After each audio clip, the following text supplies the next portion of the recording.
Assalamualaikum warahmatullahi wabarakatuh. Kumaha kabar baraya, mudah-mudahan sarehat. Rada nyambung di pembahasan kemari, masih seetik nyerempet tentang Kristen.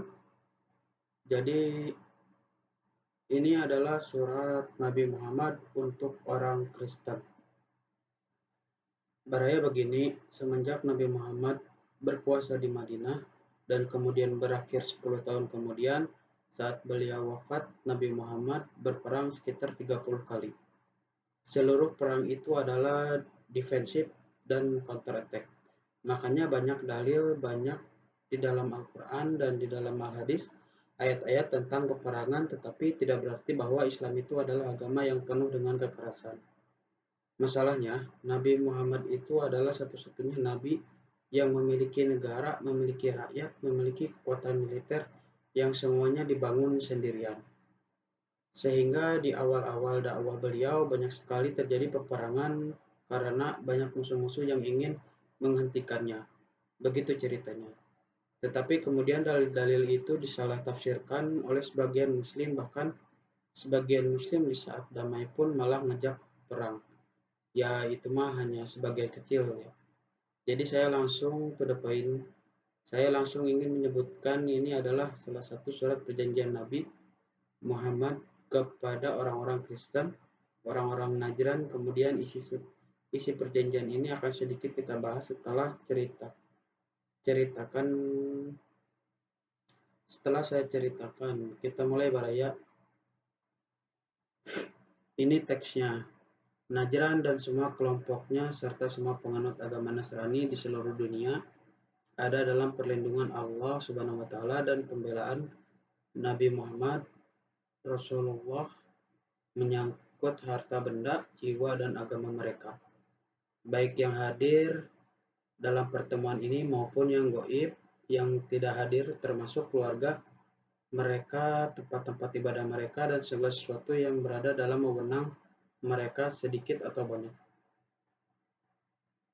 Saya, Nabi Muhammad yang dimaksud, berjanji melindungi pihak mereka dan membela mereka, gereja dan tempat-tempat ibadah mereka, serta tempat-tempat permukiman para rahib dan pendeta-pendeta mereka, demikian juga tempat-tempat suci yang mereka kunjungi. Saya, Nabi Muhammad yang dimaksud, juga berjanji memelihara agama mereka dan cara hidup mereka dimanapun mereka berada, sebagaimana pembelaan saya kepada diri dan keluarga saya serta orang-orang Islam yang seagama dengan saya. Karena saya telah menyerahkan kepada mereka perjanjian yang dikukuhkan Allah Subhanahu wa taala bahwa mereka memiliki hak serupa dengan hak kaum muslim dan kewajiban serupa dengan kewajiban mereka kaum muslimin. Kaum muslimin pun berkewajiban seperti kewajiban mereka berdasar kewajiban memberikan perlindungan dan pembelaan kehormatan, sehingga kaum muslim berkewajiban melindungi mereka dari segala macam keburukan. Dengan demikian, mereka menjadi sekutu dengan kaum muslim menyangkut hak dan kewajiban. Lanjut, tidak boleh uskup dari keuskupan mereka diubah, tidak juga kekuasaan mereka ataupun apapun yang selama ini mereka miliki tidak boleh juga dituntut seseorang atas kesalahan orang lain, sebagaimana tidak boleh memasukkan bangunan mereka ke dalam masjid dan perumahan kaum muslimin. Tidak boleh juga mereka dibebani kezaliman menyangkut pernikahan yang mereka tidak setujui. Keluarga wanita masyarakat Nasrani tidak boleh dipaksa mengawinkan anak perempuannya kepada pria kaum muslim. Mereka tidak boleh disentuh oleh kemudaratan kalau mereka menolak lamaran atau enggan mengawinkan, karena perkawinan tidak boleh terjadi kecuali dengan kerelaan hati. Apabila seorang wanita Nasrani menjadi seorang istri seorang muslim, maka sang suami harus menerima baik keinginan istrinya untuk menetap dalam agamanya dan mengikuti pemimpin agamanya serta melaksanakan tuntutan kepercayaannya. Tidak boleh hal ini dilanggar. Siapa yang melanggar dan memaksa istrinya melakukan sesuatu yang bertentangan dengan urusan agamanya, maka ia telah melanggar perjanjian yang dikukuhkan Allah Subhanahu wa taala dan mendurhakai janji Rasul-Nya, dan ia tercatat di sisi Allah sebagai salah seorang pembohong. Buat para penganut Nasrani, bila mereka memerlukan sesuatu untuk perbaikan tempat ibadah mereka atau satu kepentingan mereka dan agama mereka, bila mereka membutuhkan bantuan dari kaum muslim, maka hendaklah mereka bantu, dan bantuan itu bukan merupakan utang yang dibebankan kepada mereka, tetapi dukungan buat mereka demi kemaslahatan agama mereka serta pemenuhan janji Rasul Muhammad SAW kepada mereka dan anugerah dari Allah dan Rasul-Nya buat mereka. Tidak boleh seorang Nasrani dipaksa untuk memeluk agama Islam. Janganlah mendebat orang-orang Yahudi dan Nasrani yang berselisih pendapat denganmu, kecuali dengan cara yang paling baik. Kecuali dengan orang-orang yang melampaui batas. Katakanlah, kami percaya dengan apa yang diturunkan Allah kepada kami, yaitu Al-Quran. Juga dengan apa yang diturunkan kepada kalian, yaitu Taurat dan Injil.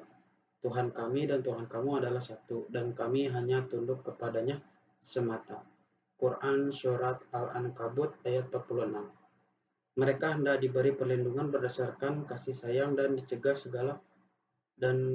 segala yang buruk yang dapat menimpa mereka, kapan dan dimanapun. Demikian janji Rasulullah SAW kepada orang-orang Kristen Najran. Riwayat ini saya ambil dari Quraisy Shihab, tetapi beliau mengambilnya dari beberapa riwayat yang disampaikan oleh Abu Yusuf dalam Al-Haraj. Sebenarnya ini adalah kitab tentang ekonomi negara, tetapi Al-Haraj ini ada bagian tentang ghanimah, ada bagian tentang jaziah, jadi ada kaitannya dengan orang-orang non-muslim. Kemudian ada juga kutipan dari Ibnu Qayyim Jadul Ma'ad. Kitab ini sebenarnya adalah kitab yang tidak punya referensi sama sekali. Jadi Ibnu Qayyim ketika menulis kitab ini lagi dalam perjalanan dan lagi dalam kesulitan. Jadi nulisnya seingatnya saja, cuman luar biasanya karena beliau ulama besar, walaupun nulis seingatnya, ternyata datanya juga akurat. Riwayat yang panjang tentang hal ini juga diceritakan oleh Abu Daud. Tetapi kemudian saya cari-cari, ada sedikit penjelasan tambahan bahwa orang-orang Kristen Najran juga kemudian juga memberikan perjanjian kepada Nabi Muhammad SAW, di antaranya satu, tidak akan mempraktekkan renten atau riba. Kedua, akan menyetorkan 2.000 kulah pada kaum muslimin. Dan yang ketiga, meminjamkan 30 baju perang, 30 kuda, 30 unta, dan 30 macam peralatan perang. Jika muslim diserang setelah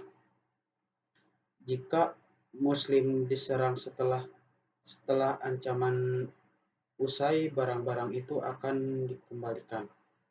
Ya, baraya kurang toleransi apa Nabi Muhammad kepada orang-orang non-muslim. Jadi sebenarnya Islam itu secara prinsipil adalah agama yang toleran. Secara prinsip itu adalah agama rahmatan lil alamin. Cuman orang-orang yang menafsirkan sebaliknya itu berpikir tentang detail-detail yang kasus-kasus tertentu.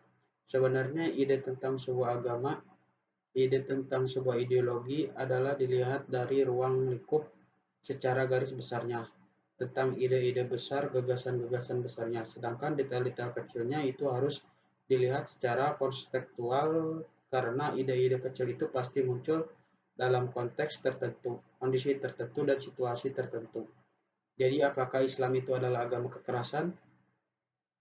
Kalau Islam disebut agama kekerasan berdasarkan detail-detail dari dalil-dalil kecil tentang konteks tertentu, mungkin saja. Tetapi gagasan umumnya tidak mungkin seperti itu, dan gagasan umum Islam itu adalah turun sebagai rahmatan lil alamin. Apakah saya muslim? Ya, saya muslim. Nanti saya muslim dianggap liberal gara-gara menyampaikan hal ini. Ini tidak liberal. Ini kan pernyataan Nabi. Memang memang hadis ini yang diriwayatkan oleh Abu Daud itu adalah hadis yang mursal. Tetapi kalau penjelasan saya ya, tetapi yang dimaksud mursal di bagian ini adalah mursal di bagian sahabat. Jadi nggak ada masalah kalau bagian mursalnya di sini. Lagi pula riwayat ini bukan hanya dikutip dari riwayat Abu Daud, tetapi misal di bagian awalnya, di bagian peminjaman Masjid Nabawi untuk orang-orang Kristen, mau kemarin dibahasnya, itu di Ibnu Hisham juga ada, kemudian di riwayat Ibnu Jarir atau Bari juga ada, dan lain sebagainya. Ini adalah riwayat yang sangat kuat. Saya akan beri catatan tambahan lagi tentang hal ini. Sangat unik karena orang-orang Najran itu adalah orang Kristen yang paling dikritik oleh Al-Quran. Jadi Al-Quran itu kalau ngomongin orang Kristen dan mengkritik biasanya asbabul nuzulnya itu kalau dilihat itu urusannya dengan Bani Najran. Karena mereka itu udah sama Kristen, tapi Kristennya salah satu sekte yang agak bercampur dengan pagan. Tetapi walaupun Nabi Muhammad itu sebenarnya mengkritik keras pada ajaran Najran, tetapi sebagai kepala negara beliau melindungi orang-orang Najran itu selama mereka terikat perjanjian damai dengan orang-orang Islam. Jadi prinsipnya adalah apakah ada orang-orang yang harus diperangi oleh orang Muslim atau orang Islam? Ada, yaitu orang-orang yang memerangi Islam. Sedangkan siapapun yang tidak memerangi Islam, maka orang Islam tidak boleh memerangi mereka. Itu prinsipnya. Jadi orang Najran itu pika sebelen tapi dilindungi. Toleransinya tinggi sekali di situ. Kemudian kutipan berikutnya saya ambil beberapa ya. Keuskupan tidak boleh diganggu gugat sampai sekarang. Juga itu disepakati bahwa orang-orang Kristen soal keuskupan, orang-orang Islam tidak boleh ikut campur. Kemudian gereja yang tidak boleh digusur, tidak boleh diapa-apakan, itu juga orang-orang Islam sudah sepakat bahwa bahkan dalam perang yang paling parah sekalipun vihara atau gereja atau tempat ibadah itu tidak boleh diganggu gugat sama orang-orang Islam. Dibiarkan. Dibiarkan saja, yang dibiarkan saja itu ialah orang tua, orang jompo, perempuan, anak-anak, dan warga sipil, siapapun yang tidak berperang, maka dia tidak boleh disentuh dalam peperangan itu. Prinsip perang dalam Islam. Itu prinsip perang dalam Islam.